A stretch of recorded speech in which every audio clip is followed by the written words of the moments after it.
বিপরীত ঘটনা ঘটেছিল, আজকে আপনারা সেই বিষয় নিয়ে এসপির সাথে দেখা করলেন, কি বললেন এসপি সাহেব?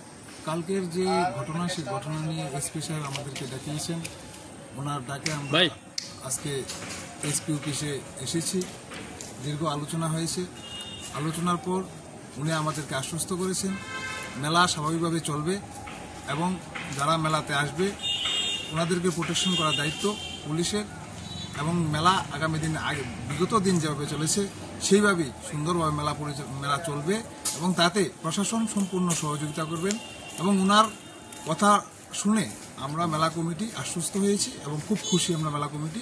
উনি আমাদেরকে বলেছেন যে ওনার তরফ থেকে যতটুকু সহযোগিতা করার দরকার উনি আমাদের মেলা কমিটির সঙ্গে সহযোগিতা করবেন। এবং যারা আজকে থেকে যারা আগামী দিন মেলাতে আসবেন সবাইকে বিভ্রান্ত হওয়ার কোনো কারণ নেই, সবাই স্বতঃস্ফূর্তভাবে মেলাতে আসবেন, এতে কোনো ধরনের অসুবিধা হবে না এবং আগের ন্যায় অন্যান্য বছরের ন্যায় এবারও মেলা ওইরকমভাবে চলবে। ধন্যবাদ।